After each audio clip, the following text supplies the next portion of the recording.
Funding for Coastal Kingdom is provided by the ETV Endowment of South Carolina, which proudly supports this program. Through the generosity of our members and donors, the ETV Endowment has funded educational and entertaining programming like Coastal Kingdom for more than 40 years.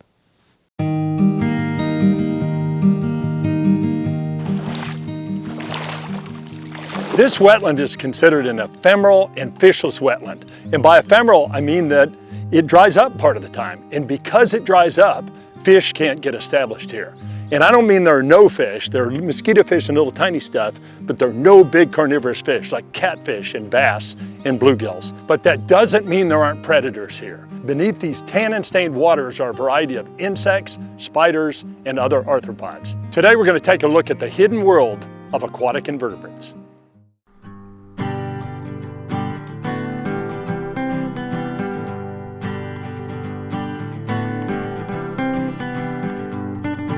So look at that little guy.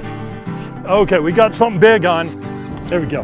We've got the bird in. There's already a chick in there.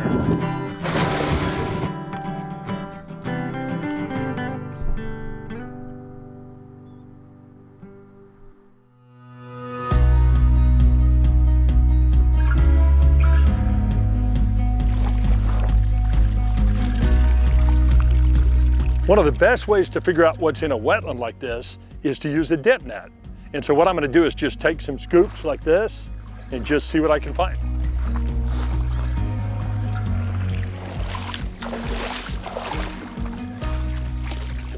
Okay, here's something really, really interesting, and I've got to be careful how I handle this one. This is one called a giant water bug. And this is sort of the definition of aquatic invertebrate predator, especially in fresh water. Look at this thing. So it's an insect, it's a true bug, so it's a hemipteran, but this is an animal that is so good at what it does. First of all, it needs to get air from up on the surface to the spiracles of the body so it can breathe. So there's a little tube right here, and what they can do is just hang upside down with that tube sticking out of the water so they can breathe. But what's really impressive of these is look at the arms on it. So this is an animal that has very strong front appendages, and so what it will do is grab a hold of a fish or a tadpole or another insect, and then it has these piercing, sucking mouth parts. And so what it does is just jabs a hole in the animal, injects digestive enzymes, and then sucks out the insides. I mean, it'd be terrifying if these got really, really big. I mean, they're little guys, and I have been bitten a couple times, and it hurts like crazy, but it poses no real danger to people. But if you're a small animal like a tadpole or another insect or a little mosquito fish or something, this is a major, major predator. Now, the other thing that's interesting is they have to fly to mate. So a lot of times, especially if you're in an area where there's very bright lights around a sports field or something like that, you'll see these flying around. Giant water bug. And even the name of this one's called Lithosceros americanus. I mean, that even sounds awesome, doesn't it? So these guys are great swimmers, so I'm gonna let it just swim on off.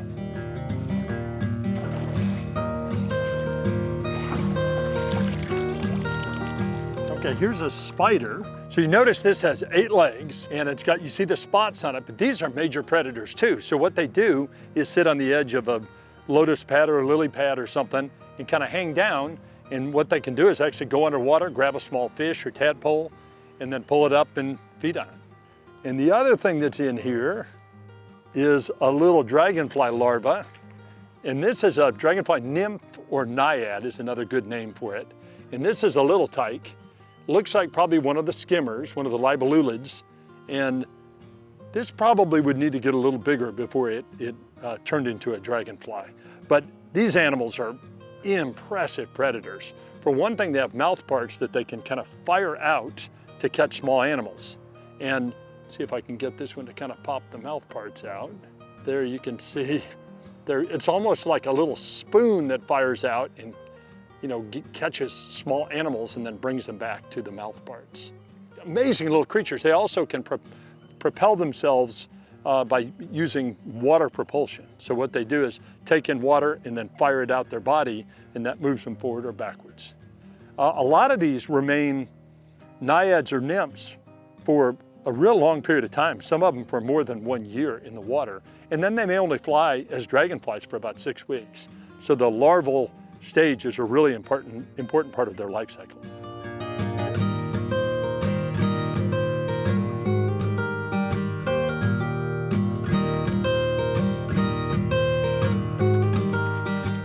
Got him. Whoa! That wasn't real pretty, but I did catch the dragonfly. It's one that I wanted to see. So this is one of the skimmers, and it's called a Carolina Saddlebags. And so look at this beautiful animal. And they're called saddlebags because they have these things in the back wings that look almost like saddlebags that would go on a horse or on something else. So dragonflies, as adults, are one of the most amazing predators on Earth. For one thing, they have a success rate. You know, a lot of predators catch stuff 20% of the time, 30% of the time. Entomologists think that this species can catch stuff 90% of the time. Now, they've got some really impressive tools to do that. They're incredibly fast flyers. Some of them can fly 20 or 30 miles an hour. They also have 360-degree vision, and if you look at the eye is so big, they can see behind them, in front of them. They also have the ability to fly vertically.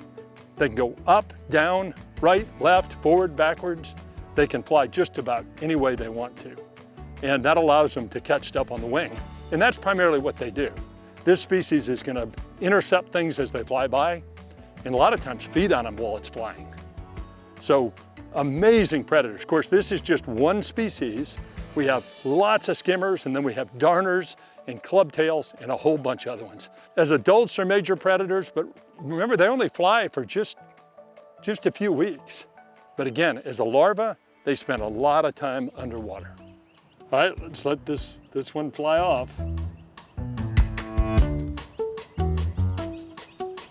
There he goes.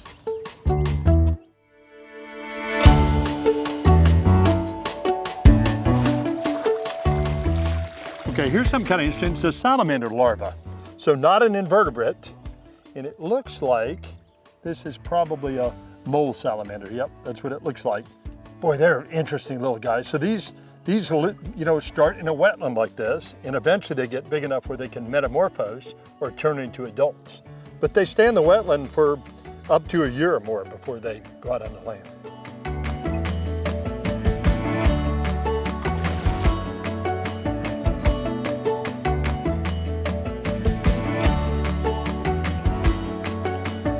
So guys, we've moved to a different spot, and it's actually really shady in here. It's a lot cooler in here, but this is one of my favorite wetlands, and there's a neat little boardwalk here. But most importantly, I think we'll see some species here that we didn't see other places. So here's something really neat. This is a larva of a beetle. This is one called Cybister, and hopefully if we dip around a little bit, we'll catch the adult. But the larva is a voracious predator. And then even when they turn into adult beetles, they can prey on other things as well. But this has got some growing to do, but fierce little guy. So the interesting thing about these is they have fangs and they have venom. So what they'll do is grab something, puncture it, and then inject venom, which of course kills the animal, and injects digestive enzymes so that they can feed on it. I've been bitten by these a couple times, so I'm going to put it down before I get bit.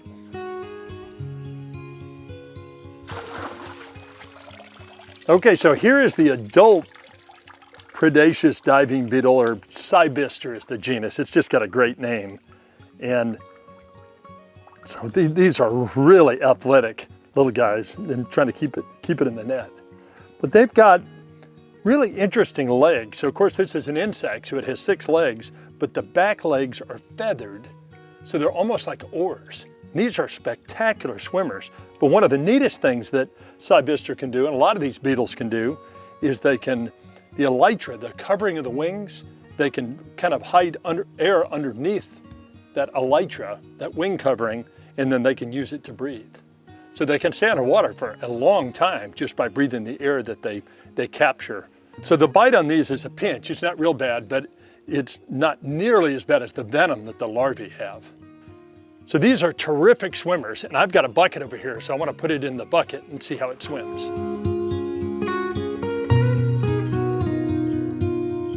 here's something kind of interesting. So this looks like a dragonfly larva that crawled up out of the water and then molted its skin. So what happened is this nymph or naiad climbed out of the water, came up here, the back split, and a dragonfly came out of it. It's absolutely amazing when you think about it. Now, of course, when they first come out, they're shriveled, and it takes a while for them to spread their wings out and for the fluids to pump into the wings and for it to harden. But after just a couple hours, they fly off. So if you look right over my shoulder right here, there is what's called a blue dasher. And blue dashers are perchers. So they're going to spend a lot of their time just sitting in one spot. In fact, if they do fly, they typically come back to that same spot. And they have kind of a territory and they just sit there. And they like to ambush things. Now there's other species that are more flyers. You know, some of the big darners and things like that, they're constantly patrolling. And they're nailing stuff out of the air a lot of the time. But these perchers, off it went. But I'll bet it'll come right back to the same spot. Anyway, this is kind of interesting. Different dragonflies have different strategies.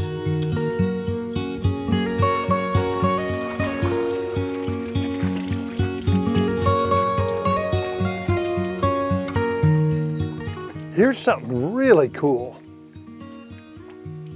This is a water scorpion.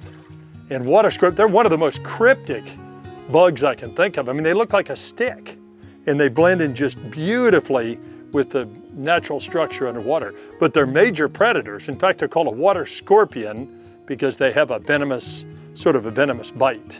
And they can bite people, but it's not dangerous at all. But some really neat adaptations. First of all, they have those piercing, sucking mouth parts that so many of the true bugs have. Also, they have this long tube, so they can stick that tube up, and it allows them to kind of hang underwater and then use that tube to breathe. And again, so cryptic, so camouflaged that it helps them to really blend in. In fact, here's another one.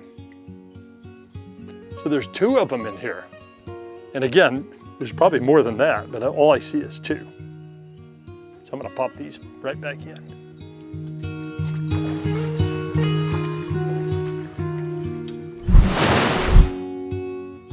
It's hard to see, but underneath these turbid waters is an incredible garden of life. So there's lots of marine organisms. So we're in salt water now, and anything that has structure, dock pilings, oysters, pretty much anything, even the bottom of boats, is going to be colonized by a variety of marine invertebrates. So what we're going to do is look around and just see what's here. And these aren't big showy animals like dolphins and enormous fish, but they're just as exciting and they're just as important. Okay, so it's low tide, so let's start kind of at the high tide line. And there's some cool stuff right off the bat, and one of them isn't an animal. And if you look really closely all along here, that's Spartina seed. In fact, not only is it along the edge of the dock here, all in this rack, there's these little tiny Spartina seeds. And that's because the seed heads have been washed back and forth with the tides, wind, and it all ended up in the water, and it's just going to broadcast itself and get reestablished in other parts of the marsh here. I mean, just fabulous, and the just sheer amount of seeds here is absolutely incredible. So as we move down, this ramp's a little slick, so I'm going to be careful, but as we move down, this is an area that has water on it. This is kind of mid-tide, that's underwater more of the time. And if you look right here, you notice there's clumps of oysters everywhere. So they've colonized these dock floats, still some more Spartina seed there. And even this little piece of wood right here has a nice clump of oysters on it. And then also, look right here, something that eats oysters. See, these are raccoon footprints.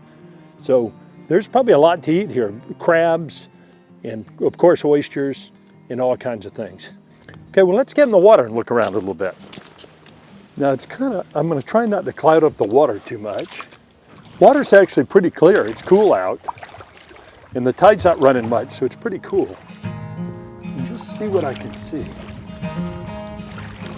I've got waders on mostly because the water's cold, but you know what? These waders, I don't think dried out completely from the last outing. So it's kind of like not wearing waders actually. Now if I reach down here, something really, really cool. And these are sea whips. Now sea whips are gorgonians, which is just a cool name, isn't it? In fact, the scientific name of this is Leptogorgia virgulata, which is just kind of fun to say. But it's a soft coral, and it is an animal. It's a group of colonial animals that produce kind of a skeleton of sorts, and that's what they live in. So sea whip is a great name for it. And this is one that kind of goes back and forth with the current. And it's got some kind of neat things. Notice there's nothing colonized on this. And that's because these things exude a substance that keeps animals, it repels animals and keeps them from adhering to it. Because remember, everything here that's in the water is going to be colonized by something. All the dock pilings at the bottom of the boats, everything, if it's left there long enough, there is going to be animals attached to it. So it exudes stuff that not only keeps things from attaching to it, but also a lot of animals won't eat it because of the stuff that exudes. And this comes in a variety of colors. This is kind of a light tan color. Here's a purple one. I mean, it's really beautiful. We don't really think of our salt marshes as having soft corals like this, and there's lots of them here. See what else we can find. So this is an area that's going to be colonized most of the time. And if I reach underneath, I can actually pull some stuff off. And wow, I'm going to grab a little plastic container and we'll take a closer look at some of this. Okay, so here, this looks like either garlic sponge or it could be kind of a sun sponge, I'm not sure, but it's a sponge of some sort for sure. Notice here's a barnacle. And one of the things that happens is if an organism colonizes, you know, something like a dock piling, it often gets covered up by something else. So I'm going to pop this one in here. Here's a crab. Here's one of those little porcelain crabs. I mean, there is an abundance of life here. And you know, in warmer conditions, there can be even more. I'm going to pull this apart a little bit. You know, a lot of people refer to these things as dock fouling organisms, things like sea squirts and sponges and stuff, but I don't think that's really fair. I mean, they obviously, you know, if you own a boat, it's gonna, and you leave it in the water, it's gonna become encrusted with a lot of this stuff. But this is important stuff. I mean, these are animals that are important ecologically. They're inconvenient for us, but that doesn't mean that they're not important and we shouldn't have them. So I think dock fouling is a little bit unfair. Boy, lots of sponges here, you know, the number of porcelain crabs is really impressive. Here's another one. So this is a porcelain crab, and they get the name porcelain crab because they're really fragile. And if you handle them too roughly, they have the ability to dump the limbs, basically, lose their claws and things like that. And so I'm gonna make sure I don't handle this too roughly. This is a filter feeder, so it spends most of its time attached to some sort of structure, and then it tries to pick, you know, organisms out of the water as it flows by, and then moves it to the mouth part. So it's kind of a filter feeder, but it's using a slightly different apparatus than some things do. Oh, here's another porcelain crab. There's a good one. And what's neat about porcelain crabs is they're very flat. Let me show you what I mean. They're extremely flat so that they can fit into all kinds of crevices and things and slide in between oysters and in little crevices in a dock and things like that. And this allows them to just protect themselves from all kinds of predators. Fish would eat these, pinfish and grunt and all kinds of other stuff. You know, things like pigfish would eat these for sure. Okay guys, this is really cool. And this is one, sometimes you have to have kind of a scope to look at, but this is one of the polychaete worms. And if you look at it very closely, it's worm-like, but it's divided into little segments, and those segments also have little appendages, almost like little hairs. And that is what helps them to crawl. And these are really, really good at hiding in places like this, hiding amongst these other organisms. And of course, you can imagine any small fish is going to eat these. Very tiny. Some of them get about this big, but most of them are much smaller, like this little one. And boy, you know, I don't think anybody knows how to identify all the different, you know, types of polychaete worms around here, but it's impressive. Okay, I'm going to take this little net, and I think, try that again, and all I'm doing is just kind of waving it by the dock, and I think, yep, sure enough, here's what I was after, little tiny shrimp, and these are grass shrimp. And these are adults. So this is not a species that gets very big. And they need this structure. So what they're doing is feeding on things that live along the dock piling here. And also they're protecting themselves from predators. Let me try one more and see if I can find some more. You know, structure is everything. You've got to have a place to hide and you've got to have a place to hold on to. As the tide comes in, the water really moves in and out of here. There's a good one right there, a couple good ones. All right, but what I'm going to do is pour these back in and I'm going to make sure they're close to the structure right here. And I think what we'll do, the tide is coming in very, very rapidly. And so I think what we can do is get out on one of the docks and then just kind of hang over underneath and see what we can find there. Okay, let's see what's underneath this dock. Actually, here's something that's kind of neat. And this is one of the squareback crabs. And so this is one that can live up on the dock, you know, can live up on land part of the time. And one of the really neat things they have is as long as their gills are wet, they don't have to be underwater or anything. So they're very terrestrial for a crab, but they still have to reproduce in the water and they still have to wet their gills periodically. So squareback crabs, sometimes you'll hear them called dwarf crabs and things like that, but they have a really nice square back and you can see where they get the name. This one's actually missing a couple legs. Now it will probably regenerate those. But anyway, we'll put this one down and let it take off. All right, reach underneath here. Probably the best bet is just kind of lie down and let's see what's here. Oh yeah, look at what's on this. This is what I was hoping to see. And looks like there's some little crabs and stuff around in here, but there's something really neat. These are sea squirts. These particular ones are called sea grapes. And they get the name sea squirt because, let's see if we can get a couple of these to squirt. See them squirting water out? These are tunicates, really kind of interesting animals. They're very simple. They have kind of an in siphon and an out siphon. And what they do is filter feed. So they're processing lots of water. They're pulling out all kinds of small animals, microscopic things out of the water column, and they can filter feed and they cling onto anything. And so, you know, this is a little bumper for a boat, but this could just as easily be the bottom of the boat or all over the bottom of the dock. So that's really cool, but you know, there's a whole nother micro world that we haven't looked at. So I'm gonna get a water sample and we're gonna take this back to the lab and have a look at what's in it.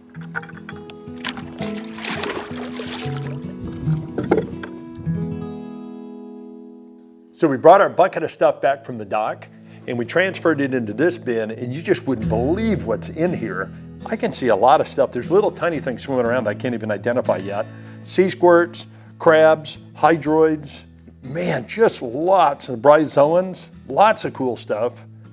Really fun digging through this stuff with your hands, looking for the really small things. Whoa, look at that. Things keep kind of popping out. Wow. Look at these two. So these just popped out. You know, that's a pretty big crab to hide in just a little clump of stuff about that big around. Boy, they're cryptic.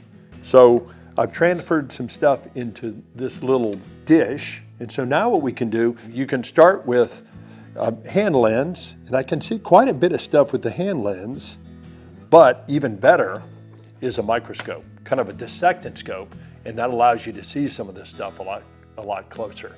And just glancing through it, I can see some really, really neat stuff.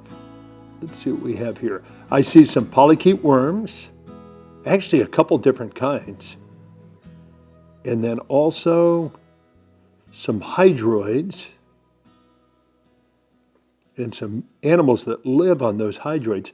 I'll tell you what's kind of interesting that we picked up in pretty much every sample we had is Spartina seeds. And that's not surprising at all because there are Spartina seeds everywhere. Again, the Spartina seeded, all that stuff got washed out by the tide and wind, and it's just covering the creeks. So that's kind of neat. Lots of crabs. In fact, this porcelain crab, you can see it actually filter feeding. I mean, this stuff is so tiny. Some of it you can see with the human eye, but you really can't make out what it is unless you use a scope. man, there's all kinds of cool stuff in here.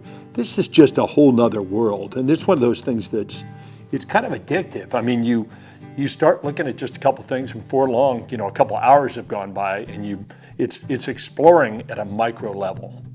And it's really, really fun. Of course, this is something you can do with pond water. You don't have to have a marine sample. If you have a pond nearby, you can look at this stuff and it really doesn't matter that you identify everything you see, because I don't think really anybody can do that. But what's fun is knowing that it's there and knowing that there's just this incredible diversity of life, sometimes just in a drop of water. So we've looked at a lot of aquatic invertebrates in this episode, both marine and freshwater.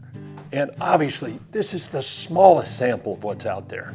But one thing's for sure, it's the habitat that matters. If you don't have the wetland, if you don't have clean water, then none of this stuff can survive. So we need to do everything we can to understand. I mean, look at how many cool things we didn't even know exist until we looked through this microscope. So we've got to protect these habitats and do everything we can to take care of them. Thanks for joining us on Coastal Kingdom.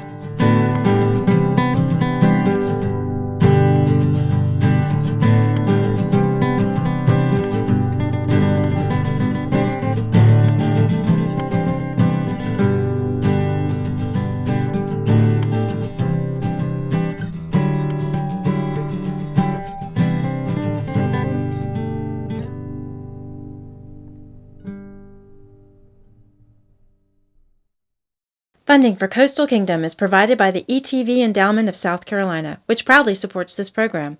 Through the generosity of our members and donors, the ETV Endowment has funded educational and entertaining programming like Coastal Kingdom for more than 40 years.